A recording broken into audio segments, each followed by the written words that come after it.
Steffen Seibert von der Firma Samcon und ich wollte heute die Zeit nutzen für ein kleines Technologievideo. Wir bekommen von unseren Kunden einige Rückfragen über unsere Leuchtenserie, über die Lightserver-Serie. Da haben wir aktuell zwei Modelle gelauncht, der X-Micro und der X-Mini, der hier vor uns liegt. Und die wesentlichen Fragen, die wir gestellt bekommen, beziehen sich auf Temperaturen. Die erste Frage ist, eure Leuchte hat eine Leistungsaufnahme von 16 Watt. Warum kennzeichnet ihr mit der Temperaturklasse T4 und nicht mit T5 oder T6?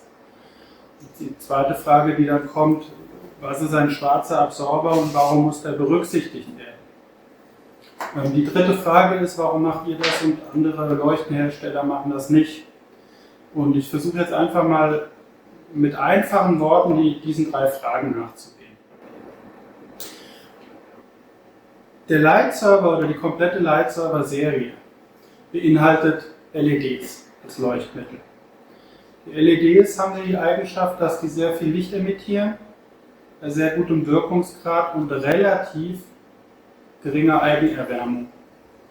Anders wie jetzt zum Beispiel Halogenleuchtmittel. Wie hängt das jetzt mit der Temperaturklasse zusammen? Die Temperaturklasse ist eigentlich ein Produktversprechen, die da sagt, unser Gerät wird maximal nur so und so heiß. T6 heißt, unser Gerät wird nur maximal 85 Grad Celsius heiß. T500 und so weiter. Natürlich kann man jetzt sagen, das bezieht sich auf das Gerät. So sieht das im Übrigen auch die Norm vor. Wir haben aber Folgendes festgestellt. Wenn wir jetzt hier ein Gerät haben, wie unseren Lightserver, dann bleibt er vergleichsweise kalt.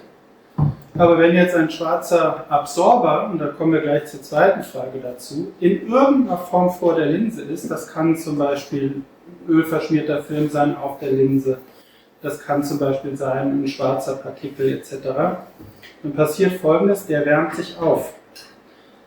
Und zwar erheblich. Und zwar, weil der Wirkungsgrad der LED so groß ist.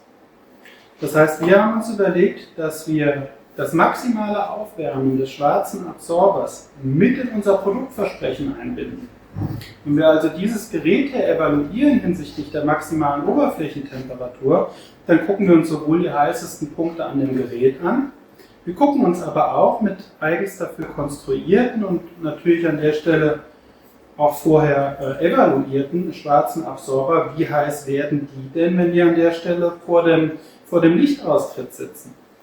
Und je höher der Wirkungsgrad der LED ist, desto höher ist die Schwarzkörperabsorptionstemperatur und desto niedriger ist die Temperatur vom Gerät selber. Wir können mal ein extremes Beispiel durchspielen.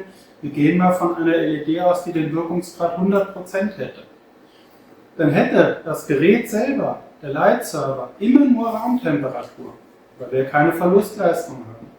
Stattdessen würde die ganze Hitze beim schwarzen Absorber entstehen.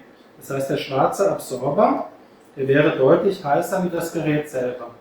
Und um diesen Effekt zu messen, messen wir die Schwarzkörperabsorptionstemperatur und verwenden die als Basis für die maximale Oberflächentemperatur.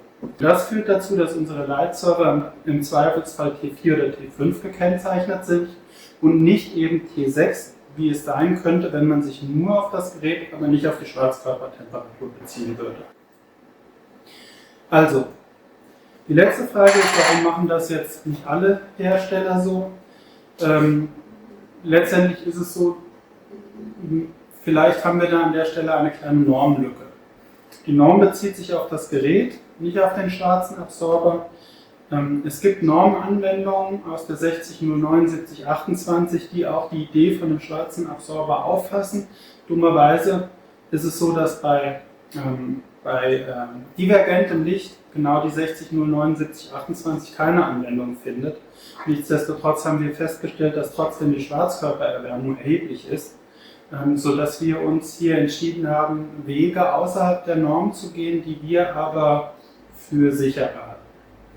Unsere Baumusterprüfstelle, der TÜV Rheinland, hat das auch als solches akzeptiert, die gehen da mit. Letztendlich führt das für Sie als Kunden nur dazu, dass Sie eben kein T6-Betriebsmittel bekommen. Das bekommen Sie auch, wenn Sie es brauchen, ja, dann ist nur die Lichtleistung geringer. sondern Sie bekommen ein T5 oder ein T4 Betriebsmittel, weil wir eben nicht nur die Oberflächentemperatur des Gerätes in unser Produktversprechen mit einbinden, sondern auch die maximale Temperatur, die einem potenziellen schwarzen Absorber entstehen würde. Viel Technologie. Ich hoffe, die Sachen sind klar geworden. Wenn nicht, schreibt es unten in die Kommentare, stellt Fragen und dann beantworten wir die. Danke fürs Zuhören.